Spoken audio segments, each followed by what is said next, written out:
fitte manam application ko moƴƴi ko foofu wonko o somi won caɗele kewɗe kadi gonɗe hen ɗe ɗum addanta en yaadi ƴewde ko jaaɗe kadi goni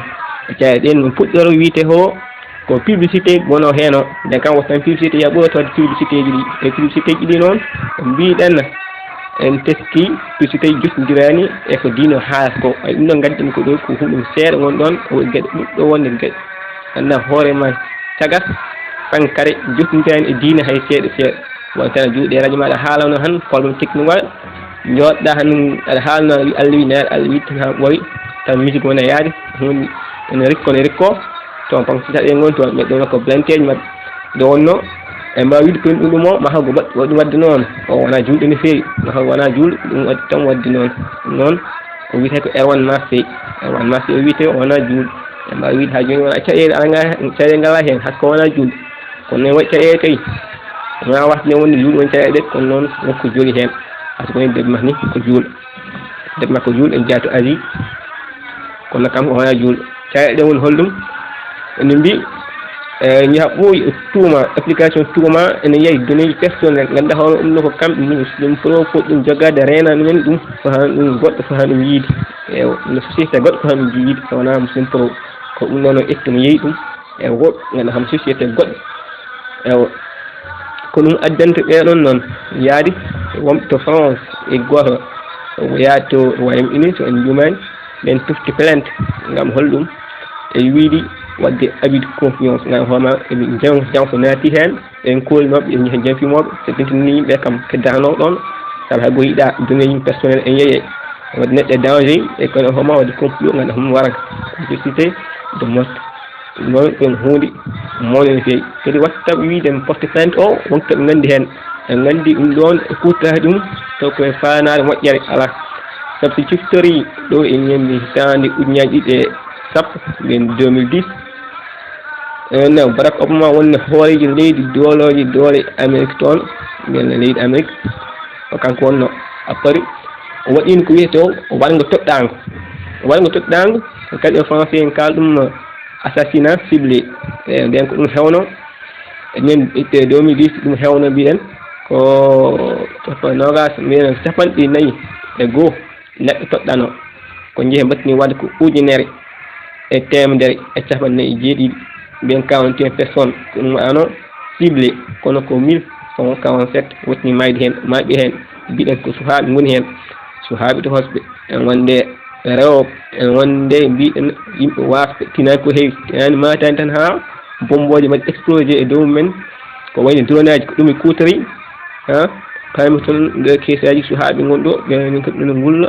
e mbaɗa manifesté jadani hen ɗon ɗum gueɗe musti gon ɗon wona hunde rewde lawol noon machallah so gatti e plainte o mbiɗen ko ɗum addantaɓe wiide porte plainte no andide men ɗum bomni jayni yanke wi hen RTL e mbi ɓeɗon avocat ji porte plainte saabu min gandi faala ɗo moƴƴani saabu jogo wadde hen kutorde e nde waɗi lawol exécution extrajudiciaire ɗum ɗon ko hunde mawɗo no feewi mbiyen ko ɗum addanta en e novembre 2020 jayni yanke biyeɗe vice kañum tintin en données ɗi ummima e muslim pro to kanko han ɗe makko wonna haade o renan ɗum yimɓe kono woɓɓe ñandi hen sayeɓe waɓe trafiqué e ko nandi hen Allah waɗi ɓe jeeyi ɗum wiiteɓe X mode on ko société goɗɗo américain jeeyi ɗum société oɗon noon toppiti foiri e localisation mbiyen tolnetgol e tolnetgol wona hooma wonko mbaɗa e téléphone ma o application ma ɗum nafat téléphone ma o kalɗo jaaɗa foof min gandi a yeehi ɗo a arti ɗo eko nandi hen e mbiyen kamɓe kadi ɓe totti ɗum armée amérique naaɓe kamɓe ni jeeyi ɓeɗon en gandi armée amérique naaɓe noon ko haɓatoɓe ko wiite ko jihadiste yankoɓe terroriste e alkaydaji woɓɓe waaɓe noon e gandi noon ɓeɗon foof e ɓittino ɓakka ɗum e islam e mbi ko julɓe gon ɗon e noon en poti andude enen foof e poti famde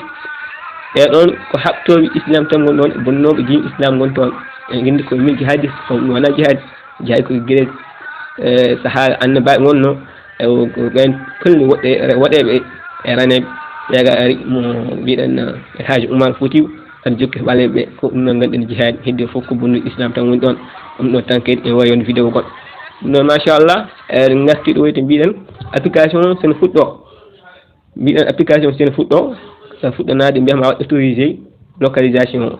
pour a wawa andindemo hokkama heeɗo kono noon kadi ko henke x moderate kañum wawa andude kadi hol jahata an hol keɗɗa ɗo ɗum ɗon en ƴeyata ɗum dañi hen haysaji kewɗi mbiɗen kani x mode kañum ko 2013 nden waɗa fondé noon ɗum kadi toppi affaire sodde données jen eɓe manam ko wiyata ko tomtirgol en ƴeewa yimɓe ya garta ɓe manam jiiɗi wadde contrôlé e mbawi wiide yiɗi wadde contrôlé musidɗo ji jaaha ko e garta ko ɗo ɗum rewde oɗo application mbiyete muslim pro ke pinu ɗum wona juuɗe ha joni ɗum cifton ɗum wajiɓe on kañumen profité hen ɓamtoro hen hoore mum happa kadi itte waɗe danger e gurdam yimɓeɓe no wona hunde fewde mbiyen ha joni miso comme oɗon ko ha joni armée amérique naɓe en jogui kamɓe banggue mabɓe to jiirani x mode jiiɗani oɗon application jiiɗani oɗon société kon o société goɗɗo biyeteɗo Babel Street on kañum en wawa yaade ni ha ande mono gonɗi caggal téléphone o manam so tawi x mode en kamɓe wondi hen tan ko téléphone o ummini ɗo yeehi banggoɗe téléphone o ko Nokia Samsung ko ni wayi aadi to gayga mais ɓoɗo Babel Street oɗo noon a yaha ha ande ko jogui e téléphone o jogui e téléphone wiyete ko Samba ko Demba wiyete ko Kumbo wiyete o yeehi ɗo yeehi ɗo hawleɗa biyeteɗo Amadou walla hewɗa biyeteɗo Moustapha hewɗa goɗɗo biyeteɗo naggam o ɗum ɗon to yaade yiidode contrôle yimɓe e waɗa espionné mbawi wiide noon tan saabu kala ɗo neɗɗo yeehi e ummi yaate mbawi andude no yaate so cuhli wadde hunde tan mbaɗata ɗum mais kam jahata ko fate mission ngaji ɗi kam toppiti ɗum e kañum woni ɗo ɓeɗo ko militaire uji amérique naɓe gonɗo e Hamilton en mbiɗon e tumanoma ha joni tuumo mbawi wiide ma ko tuumaya gonga eko nandi hen en wayno en tuumi ko waɗani kono hay kamɓe koɓe ɓe jeddani so jii oɗo flash gonɗo ɗo yetti nata ɗo e mbi muslim pro annonce alors cessez de transférer ces données à Xmode et des plaintes d'utilisateurs sont alors déposées en France et en Royaume-Uni en kañum haka manam ɓeɗon muslim pro ɓe jeddani nde jeddani won hollum kamɓe komaɓe eɓe kaari eɓe gowli koye eɓe natti hande ɓe dartani te mbatno ko hande transfert mbaɗano données ɗi ɓe dartini ɗum ɓe natti ɗum wadde ko ɗum kamɓe addini wiide kamɓe porte plainte kadi ko lawol noon ko wi julɓe gurdam julɓe woni e lawol hande il faut ko gulleɗa sowona ɗum kala ko beela eko jiiɗi wadde fof mbaɗa ɗum ko ɗum addante mbiɗen ha joni e décembre lewru fo yi hen décembre o mbiɗen Google e Apple ɓe mbi waɗɓe développé ƴencinoɓe ganduɗa application o Xmode mo jogui o en waɗi nde téléphone aji yimɓe en jaaha en daara eɓe garta ɓe mbi kala no star kañumen ko guitta application Xmode oɗo mo jogui o e ko wiyete ko produit Google eko nandi hen ɗum noon machallah moƴƴi rentade ɗum noon en tintini yimɓe tan yimɓe ndentoto en jiiɗo e plan ɗi winda bon tolnit ayi ɗum noon manam kala ɗo goɗɗa foof en wawi andude ɗum wonɗa ɗo en wawi andude leegal ngal en wawi andude mbiɗen mi haalani leydi ndi hen en wawi andude leegal ngal en wawi andude hay ngal ɗo gonɗa ɗo so cuhli waddemo hunde tan yettoto ɗum noon mbi hen moƴƴi rentade sowona ɗum wona hunde fewde